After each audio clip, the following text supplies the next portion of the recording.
Hello and welcome to the Butter Chicken Podcast. So today we have two special guests on the show. We have my good friend Aaron, and we got Fritz. So if you like snakes or if you want to keep them as a pet, this podcast is for you. So stay tuned till the end.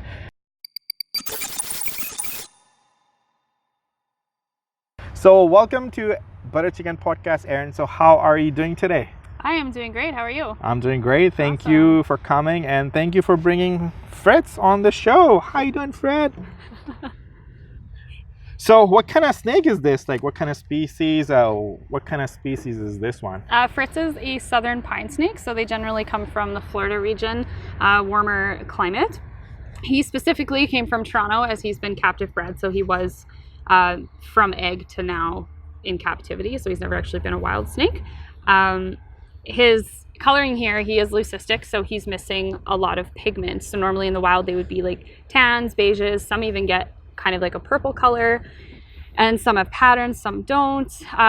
He's just over 5 feet long, and he's turning 8 this year, so I think he's just probably about maximum length. And I'm a little scared of snakes. and he's not venomous, so Oh, you don't need to be afraid of him. That's great. He's very friendly. Looks like a friendly snake. So what kind of food does this, especially let's talk about snakes in general, what kind of food they eat in general? So with snakes, it completely depends on the species. Some of them, like garter snakes, will eat, they'll go for things like fish and stuff. And then other snakes they'll eat insects, they'll eat birds, eggs, small mammals, rodents, stuff like that. And Fritz himself here, his favorite food is chicks and chicken necks, which we can feed him later. Oh, he's feeling pretty hungry, so that's great. And yeah. How often they eat? Like, do they eat every day or weekly thing? Like, I know it depends on the snake, the breed, but generally speaking, do they? What's the pattern like? Especially if they're in captivity, like this snake is. So, how often does Fritz get fed? Fritz himself, he gets fed every 2 or 3 weeks, I believe.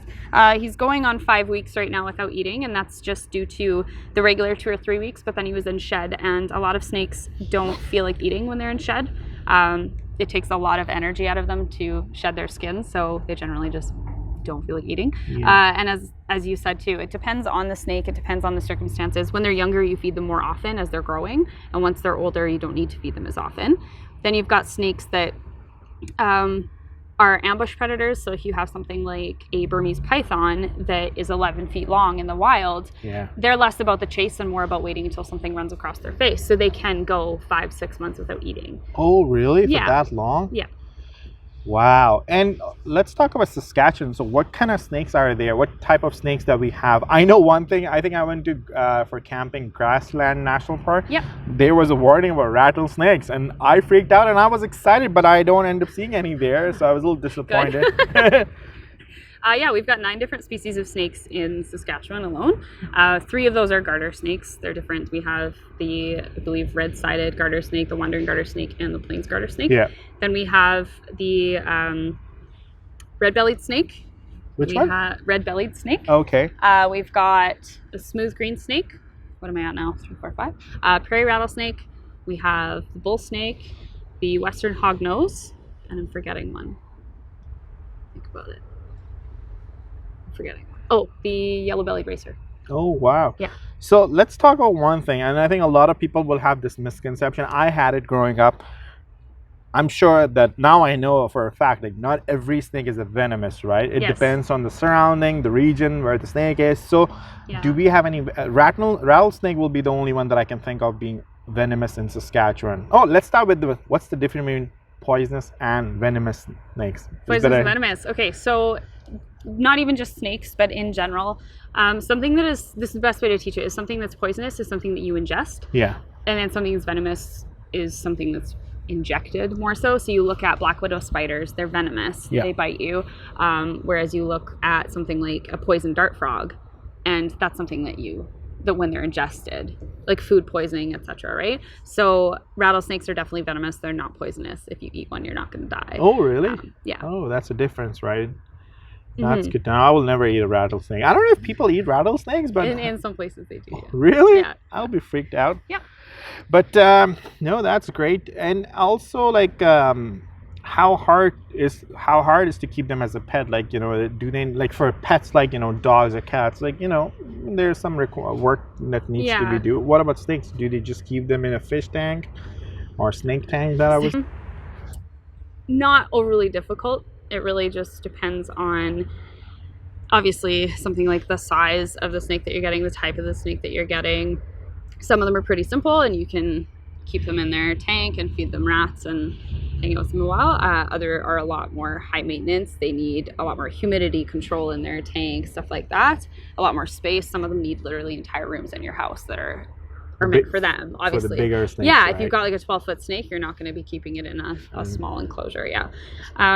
So not overly difficult. They're also fine with being handled a lot and not being handled at all. So it really depends on how much interaction you're wanting out of your snake as well.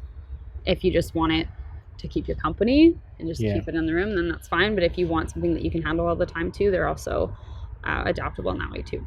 Oh, that's good to know. Thanks for letting me know about that. Now, where is trying to go? I'm not too sure. So you said, like, this snake hasn't eaten in 5 weeks, right? So do you want to feed him? Yeah, we can definitely feed him if you'd like to. Guys, let's go feed the snake. Hopefully. Okay.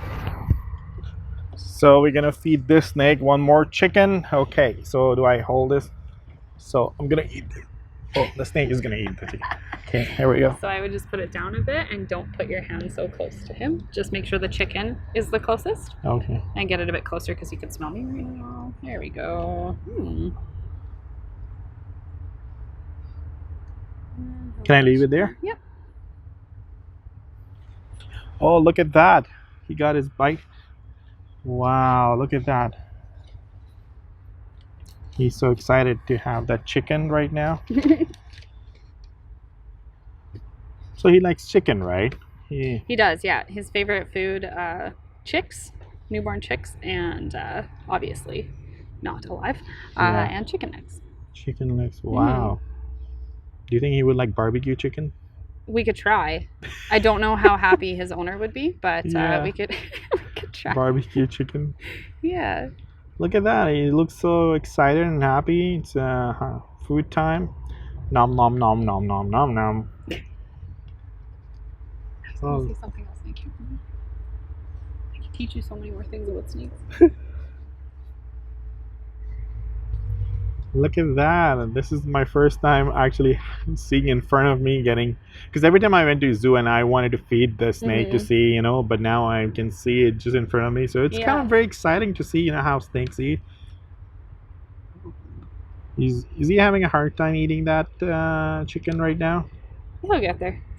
Oh, look at that. I mean, he could have taken the smaller end, but it's still not too big for him to eat, So what if it's bigger than what he can really put it in his jaws? He will find something, or he will one point say, I'm done, I'm not eating, it's too big, can't fit in my mouth. I think snakes generally have a pretty good idea of what they can and cannot eat. Obviously, the snake would not try and eat one of us, as an example.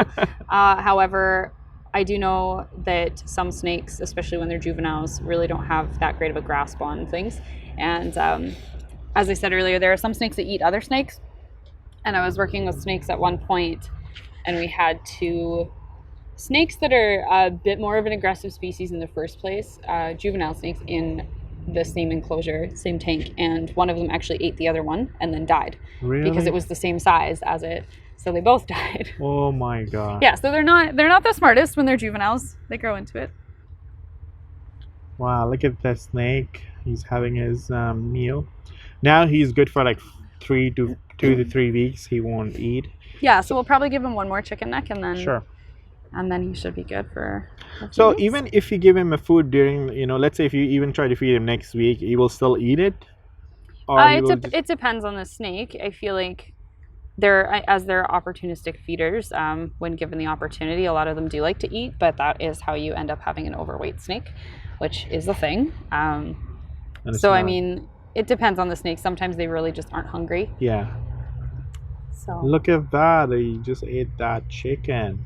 Wow. And the reason there is a good reason for feeding captive snakes prey that is obviously not live. And one of the reasons for that is that when you have a snake in an enclosure and you introduce a live animal, you're introducing a lot of stress for both the snake and the live animal. Not only that, but then the animal is going to defend itself. And all it takes is one wrong move and one bite to injure or fatally injure your snake. As you know, mice and rats have really sharp teeth. So, yeah.